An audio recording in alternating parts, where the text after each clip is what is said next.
Let's go! Josh Hawley is standing up for we the people. I am so happy to finally see a GOP politician grow a backbone. And that's what Josh Hawley has done. He is showing that he has the cojones to do what he needs to do for we the people. And I love it. Gotta tell you right now, Josh Hawley, who is a Republican senator from Missouri, is my favorite politician. I cannot lie to you. This man has impressed me for the last 2 months in terms of his ability to not only stand up for election integrity, but also to reach across the aisle. Because realistically, that's what you have to do in order to get stuff done in Washington. And to work with somebody that is of complete different opposite ideology to push for the right thing, right? In terms of increasing the stimulus check amount, which he's currently still fighting for right now. Josh Hawley is fighting for. He was one of the first people on board with that. He was one of the first people fighting for election integrity, right? He also has been in the fight against big tech. This man has been on the right side of every single issue, in my opinion, for a long, long time. And personally, he's at the top of my power rankings right now. And I think that he's an example of a politician that I would like to see more in the GOP. And Republicans be like Josh Hawley. He's a freshman. Now, Josh Hawley has also taken another step in the fight for election integrity, as he has said that he's going to come out and object to the Electoral College votes on January 6th, which is going to give us what we need: a representative and a senator to at the very least have a floor debate. So this is big news. Before we get into that, my name is Greg Foreman and you're watching A Black Conservative Perspective. Make sure you like, comment, and subscribe. Most importantly, share A Black Conservative Perspective, aka a leftist worst nightmare. You can also follow me on Twitter at GForemanBCP. Let's get it. Let's take a look at Josh Hawley's tweet. He basically broke the internet and made the liberals cry, because he came out and said that he will be objecting to the Electoral College votes. And let's just take a look at his statement here. Following both the 2004 and 2016 elections, Democrats in Congress objected during the certification of electoral votes in order to raise concerns about election integrity. This is 100% true. A lot of people don't know this, but there were two congressmen, one from California, I think Barbara Boxer, and another one from Ohio, Stephanie Tube Jones, in 2005. They tried to object to George Bush being reelected over John Kerry. They tried to do that. That was the last time I think there was an actual debate about it in terms of challenging the electoral votes. Then in 2016, the Democrats tried to object to President Trump election, right? And the media doesn't tell you that. They don't tell you that. The only reason there wasn't a debate on it is because there wasn't a senator to sign up, but there was definitely a representative that tried. They were praised by Democrat leadership and the media when they did it, which is probably also true, and they were entitled to do so. But now those of us concerned about the integrity of this election are entitled to do the same. Quote, I cannot vote to certify the Electoral College results on January 6th without raising the fact that some states, particularly Pennsylvania, failed to follow their own state election laws.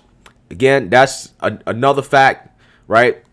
The argument is that they went around the legislative system, which is what they're supposed to do in order to change their own election laws and to basically allow for more mail-in votes, even though that was not in line with how they're supposed to constitutionally go about changing state election laws.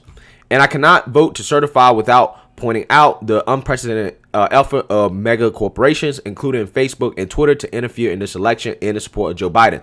This is a big one, because to me, this is the undisputed part of what went on this election that I feel definitely, at the very least, gave Joe Biden an unfair advantage over President Trump, in my opinion, right? What the role of big tech and mega corporations in launching a full-on ad campaign and disinformation campaign against President Trump and also supporting Joe Biden, right? We see that what happened with, the whole protest throughout, the summer, George Floyd protests. We saw it with the Hunter Biden story. We saw it with them pushing the Russian disinformation for like forever. The media played a big role in this, and that's something I think is a solid, concrete rebuttal to the integrity of this election. At the very least, Congress should investigate allegations of voter fraud and adopt measures to secure integrity of our elections. But Congress has so far failed to act. For these reasons, I will follow the same practice Democrat members of Congress have in years past and object during the certification process on January 6th to raise these critical issues. And guys, you know how you're on the right side of history? When you even have Walmart attacking you. Walmart came out and responded to Josh Hawley and said, go ahead, get your 2-hour debate, hashtag sore loser. Walmart, guys. That tells you a lot of these companies are just liberals. Now, Josh Hawley clapped back, of course, like a G. He said, thanks, Walmart, for your insulting condescension. Now that you've insulted 75 million Americans, will you at least apologize for using slave labor? Calling them out, Josh. You get them. And then he also said, or maybe you like to apologize for the pathetic wages you pay your workers as you drive mom and pop stores out of business. That's also true. Man, I'm telling you, man, this is how upset the liberals get. The liberals get so mad and so pissed off when somebody's standing up for what's right. If anything, Walmart coming out against this, Walmart, guys, this confirms Josh Hawley's doing the right thing. He must be on track. He must be doing something right. Now, there's also a really cool video of Josh Hawley going ham in the Senate regarding the integrity of our election. Take a listen. I just want to say how important it is that we're having today's hearing. Let me just give you an example why. Yesterday, I'm from the state of Missouri. Yesterday, I was talking with some of the constituents back at home, a group of about 30 people. Every single one of them told me that they felt they had been disenfranchised, that their votes didn't matter, that the election had been rigged.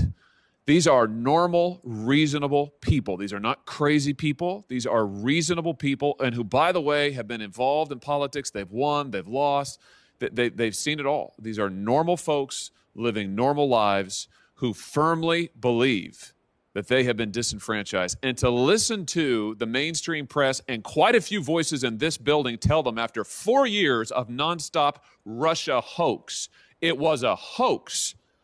It was based on, the whole Russian nonsense was based on, we now know, lies from a Russian spy. The Steele dossier was based on a Russian spy. After 4 years of that, being told that the last election was fake and that Donald Trump wasn't really elected and that Russia intervened, after 4 years of that, now these same people are told, you just sit down and shut up. If you have any concerns about election integrity, you're a nutcase. You should shut up. Well, I tell you what, 74 million Americans are not going to shut up, and telling them that their views don't matter and that their concerns don't matter and they should just be quiet is not a recipe for success in this country. It's not a recipe for the unity that I hear now the other side is suddenly so interested in after years of trying to delegitimize President Donald Trump. So suffice it to say, I'm not too keen on lectures about how Missourians and others who voted for President Trump and now have some concerns about fraud, about integrity, about compliance with the law should just be quiet, and that they are somehow not patriotic if they raise these questions. I mean, it's absolutely unbelievable. Let's put safeguards in place, but one of them is let's eliminate practices that are so prone to fraud and abuse. And I think that's just the very beginning of what we should do. We should also make sure that poll watchers from both parties can be present at all times, that there are eyes on ballots, cameras on ballots at all times, that there's signature verification requirements that are mandatory, that there's mandatory reporting requirements about where we are in the count, where the states are, so the states just can't go dark for days at a time. All of this stuff ought to be common sense. There is no reason we should just shrug our shoulders and say, well, fraud happens all the time, no big deal. It is a big deal. It's a very big deal. And for millions and millions of Americans in this election, it's a very, very big deal indeed. Thank you, Mr. Chairman. Yeah, so Josh Hawley is a patriot in my book, guys. I mean, I've been watching him for a while, and I've been very impressed with some of the things that he's done, some of the things he said. He just seems like somebody that has integrity. He seems like somebody that understands the base. He understands the modern day conservative and the values that we have, and kind of the direction we want to see this country go in. And I'm really happy that he has come out and said that he's going to object on January 6th and at least force a debate on the House floor. Now, again, where that goes after that, nobody really knows in terms of where that's going to go. I mean, they have to get the House on board as well, too, which is Democrat-led, which means that there's a slim chance that the Democrats are going to get on board with it. But who knows? At least they will force a debate, right? At least it will be taken serious among politicians. They will have to have a serious conversation about it, which will be great TV at the very least. But so let's talk more about the senators objecting. Right now, we have about 5 or 6 representatives led by Mo Brooks who said they're going to object. Josh Hawley, now a senator, says he's going to eject, so that means that they're going to force a floor debate. And that's also going to force a vote that Mitch McConnell did not want, right? The scenario that Mitch McConnell specifically told his peers that he did not want looks like it's going to happen, right? A lot of things are not falling into place for Mitch right now. He's kind of getting a lot of heat, but, again, guys, is what I told you guys about Mitch McConnell. I would not be surprised if Mitch found a way out of this. And I think the way out of this is that I think that knowing that you need the House on board, knowing that Democrats are probably never going to get on board with this, you really have more to lose by not objecting than you do to go ahead and just object at this point. I don't see what the GOP has to lose by coming out and objecting and not voting in favor of certifying the electoral votes. I really don't see what they have to lose at this point. And I think it's something that they should at least attempt to do, because if they're divided on it, what's going to happen is that it's going to further paint the picture of the GOP not being together, and that there's some politicians that are with Trump and some that are not with Trump. And right now, if you're not with Trump, you're at risk of being primary. You're at risk of losing your job if you're not on board with the president. Okay, so we will see what they come up with and what happens. Now, it's unclear whether or not they're going to actually vote against certifying the election. It's one thing to object. There's another thing to actually vote against it. But at the very least, we're going to get a debate, and that debate is going to be fireworks, right? So let me know what you guys think. Make sure you like, comment, and subscribe. Most importantly, share a Black conservative perspective. Peace.